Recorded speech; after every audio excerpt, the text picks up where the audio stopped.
It's time for the battle of the 7Xs. Here to my left in pearl white, a rear-wheel drive version.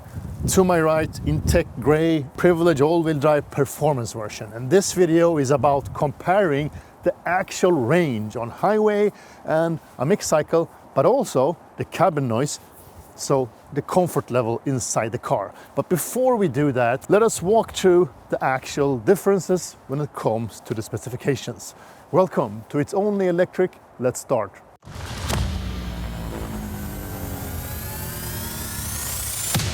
It's only electric.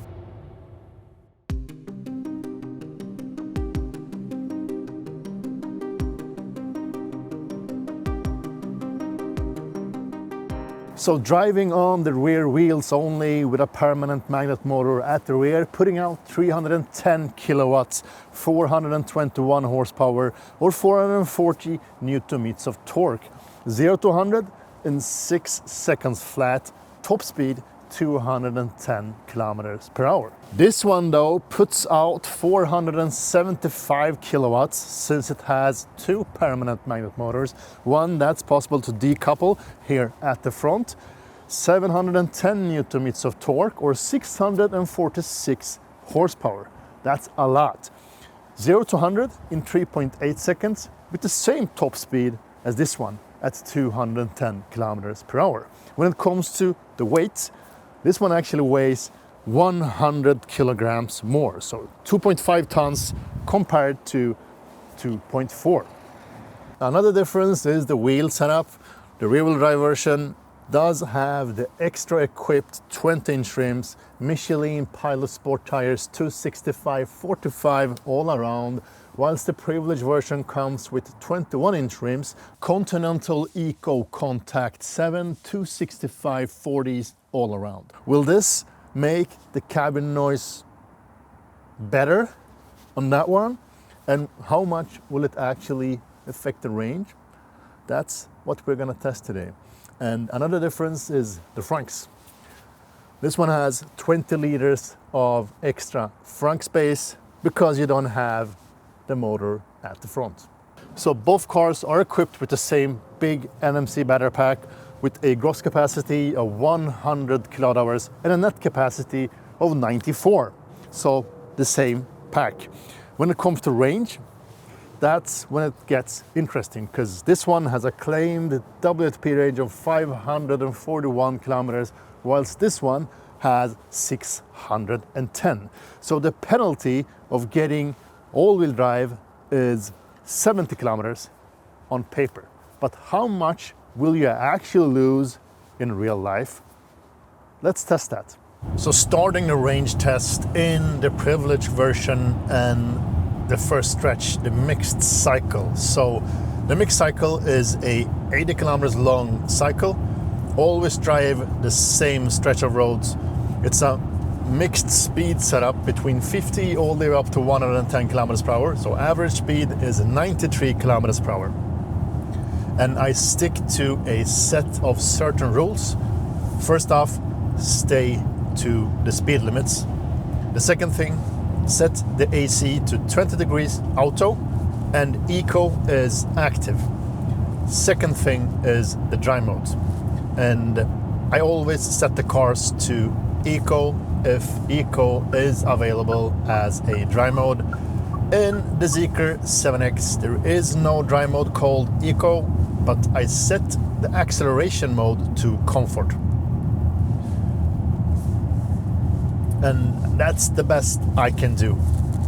One thing that's interesting with the Privilege version is that it comes with the air suspension, which means that it actually lowers the car on certain speeds. So just jump back from very low to low.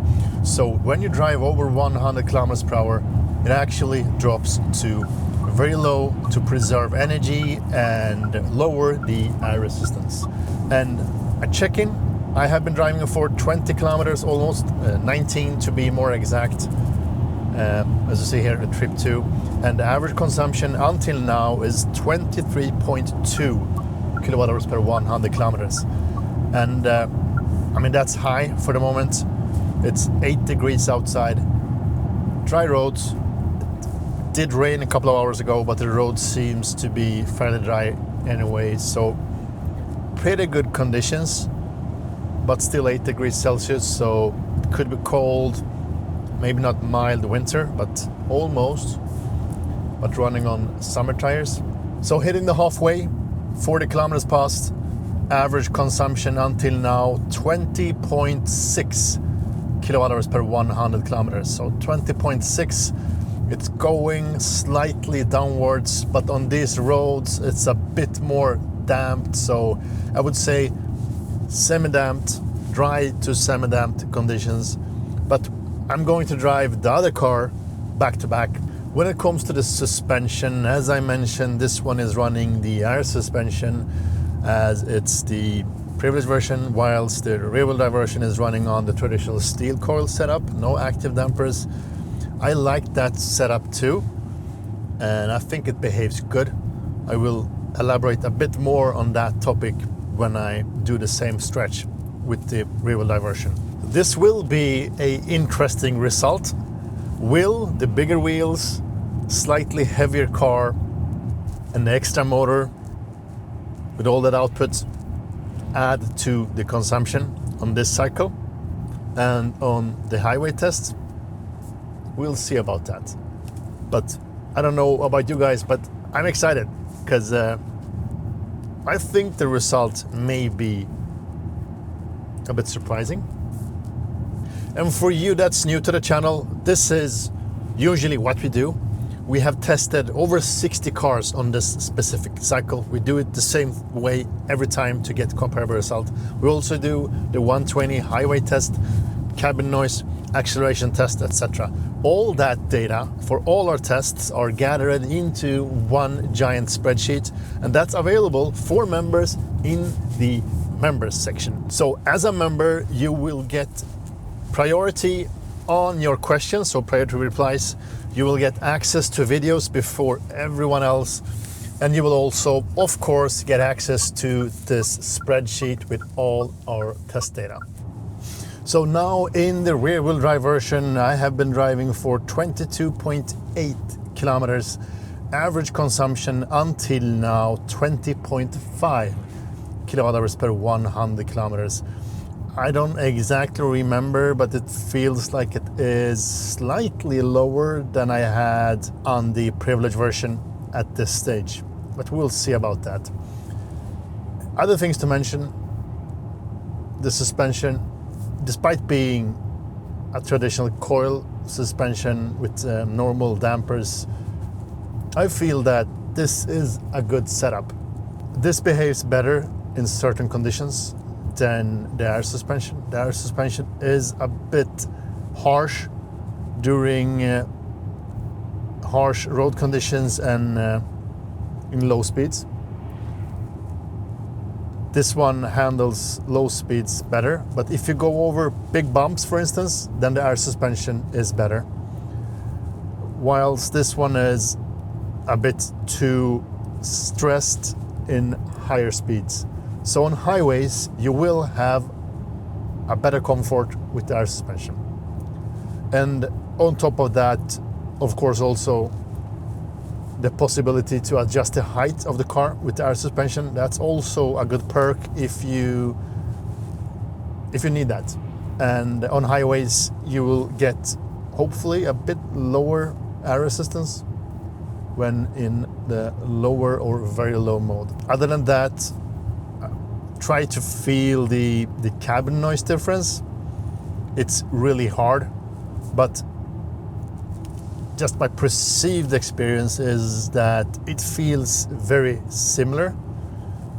It doesn't feel less noisy, so the cabin noise seems to be very equal. The Privilege version has bigger rims, 21 instead of 20, but the footprint of the tires are still the same, so 265. So the width of the tires all around are the same, so the contact you get with the asphalt, with the road, is the same. So the same amount of rubber touching the road. So that means that the wheel difference, or the difference in the wheel size, doesn't matter that much when it comes to cabin noise. What probably can matter, of course, is the type of tire you're using. Both tires does have acoustic foam in it, so there is kind of a soundproofing or sound insulation within the tires to avoid replication of noise. Regarding the door handles, on the Privilege version, I'm running the automatic doors, so there is no extractable door handles.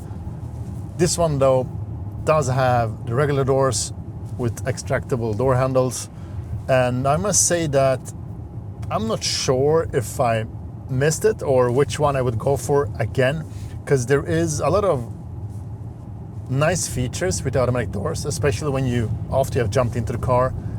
It's very easy to use, can be a bit frustrating sometimes, but on the other hand, the manual doors does not feel as premium. So when you get used to the automatic doors, I think the automatic doors is something I want to keep. I've said it before, I think I wouldn't pay extra for the automatic doors, because I got it for free. It was included in a package that was included in kind of an introduction campaign on the Zeekr 7X here in Sweden. But I wouldn't pay extra for them. I still stick with that conclusion. Back when I did my first real range test with the Privilege version, that was during summertime. I think it was like 25 degrees Celsius or something like that, so perfect conditions. Then I scored a consumption of 16.6. That's really good. That's better than now, I can say. And of course, that's due to the different weather conditions, still semi-damped roads and cold outside, 7-8 degrees Celsius. So big difference. But that also tells us how much the weather plays here. I mean, when it comes to range, weather conditions is so important. One of the most important facts actually when you drive electric. Final check-in, closing into 50 kilometers per hour. Now it's the high-speed stretch left, so highway driving. Average consumption currently 20.4 or 20.3 kilometers per 100 kilometers. So feels like it's very close to the results of the Privilege version. But let's see about the final result. After this, I'm also going to dissect and show you the numbers for the 120 test. So it's time to walk through things here now. Let us start with the highway test, the results of that one. And just for information, what we do is that we drive the car on a highway in 100 kilometers per hour straight, keep that speed according to the GPS. And according to the GPS, you need to keep a speed of 119 kilometers according to the car. That equals to 120.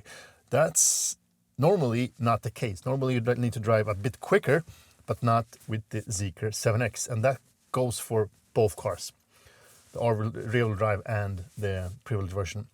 So the end result, maybe not that super surprising, is that in a constant speed, all-wheel drive and the extra 100 kilograms of curb weight does not matter that much, or I would say almost nothing or nothing, because the end result, given the road conditions, dry roads, 4 degrees Celsius, so almost winter conditions in this case, mild winter I would say, the rear-wheel drive version ended up with a consumption of 25.6 kilowatt hours per 100 kilometers. That equals to a full range of almost 370 kilometers.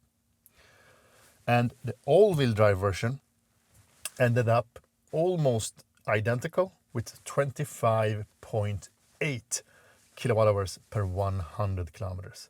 That equals to a total range of 365 kilometers. So in reality, on highway, you will get the same range.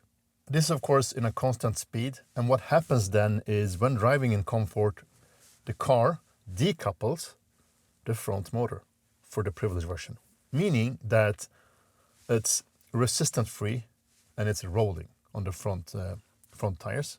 Only the rear motor is engaged. And that means that the only difference is actually the weight. And when keeping a constant speed, the weight doesn't matter that much. The weight will only matter when decelerating and accelerating a lot, because then you will feel the difference and you will need more energy to pick up the pace.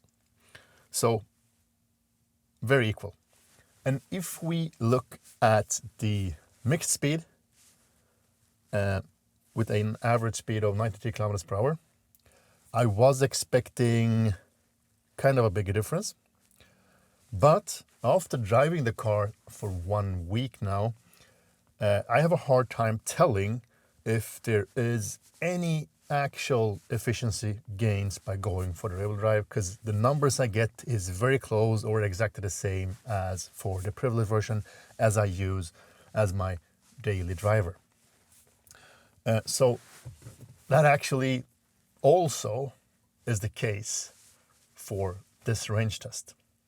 So when looking at the numbers, the rear-wheel drive version managed an average consumption of 19.8 kilowatt hours per 100 kilometers. Road conditions, dry to semi-damped, 8 degrees Celsius. The exact same road conditions as for the Privilege version, as I took the cars back to back. So 19.8, that equals to a range of 482 kilometers. So 482 kilometers for the full battery pack. And if we look at the numbers for the Privilege version, that actually ended up at 19.5. So slightly lower, but I would say within the margin of error. So I would say the same, but that translates into a range of 490 kilometers. And that's actually 91% of the stated WLTP range. And the rear-wheel drive version, 79% of its claimed range. So this is what happens. I mean, in these conditions, there is truly no efficiency gain going for the rear-wheel drive version. When you go electric, this is the case. And for some cars, you will really see that, for instance, Tesla, there is not that much of a loss of range if you look at the paper, the WLTP range, when comparing a rear-wheel drive car compared to a all-wheel drive car. It also goes for cars like the new Mercedes CLA, very close in WLTP range for all-wheel drive versus rear-wheel drive, and that's what we are seeing when it comes to EVs. We can really, in an efficient way, decouple the front motor or put in induction motors at the front. But I'm curious if there are any rear-wheel drive version owners watching this video. Can you confirm my findings here? Do you see the same thing, the numbers? Write that in the comments below. Let us have a discussion. So let's move on to the noise test, cabin noise. I always measure the cabin noise at the exact same stretch of roads, dry roads, and I always place the microphone head height at the passenger seat to be able to create consistent and comparable results. And I measure noise in 50, 70, 90, and 110 kilometers per hour. And I mean, this car does have smaller rims, 20 instead of 21, but keep in mind that the tire width is the same, so 265s all around. That means that the tire noise, the amount of rubber that's touching the asphalt, is the same. But the brand of the tires is different. Since this one is running the Michelin Pilot Sport tires and the Privilege version comes with Continental Eco Contact 7 tires, I still could expect difference, but both are having the acoustic foam, so they are insulated and trying to stop replication of vibrations and sounds coming from the tires. So this is also the case. I mean, this is the final result of the measurement, and as you see, almost identical. And this is also within the margin of error. So I would say you will not expect any like comfort gain when it comes to cabin noise picking between these two. Maybe if you go for the 19-inch wheels instead. I'm not sure if the width are the same on those tires, but you have more rubber, so maybe you will get a bit more of a silent ride. But with that said, this is a silent car. I mean, it's not among the top silent cars. It's not Xpeng G9 silent. It is not Mercedes G-Class silent or EQS silent. It is not. But it's still a comfortable ride and it's silent. It's a nice cabin. And the good thing is that there is very little to no wind noise. Even in higher speeds, I think the wind noise is really silent or non-existing. So now when all the numbers are on the table, which version would I go for? I mean, earlier I picked the Privilege version, obviously, it's my car. But I would say I would still pick the Privilege version, because the price difference is around 6,000 euros, depending on the market you are on. And for that, you get the contrast colored roof, so the black roof instead of the body colored roof. You will get bigger rims, you get bigger brakes, you get all-wheel drive, a lot more power, the air suspension. So you get a lot of things for that price difference. And I think it's really worth the money, because I think the air suspension is slightly better. It's more comfortable on highways than the traditional springs. And I think the rims, even if the 20-inch rims looks really good, I prefer the 21s. And on top of that, as we just saw, you don't lose any range actually. In real life, you will have approximately the same range and efficiency. I mean, the WLTP numbers are saying that the difference between the two cars is 70 kilometers. But in real life, there is almost no difference at all. And that for me was the biggest downside, losing range when going for a sportier version of the car. But you don't do that. In real life, you will end up having the same range, the same efficiency, and the same amazing charge curve. So you can charge it from 10 to 80%. You can see that here. I put the link up here in the video.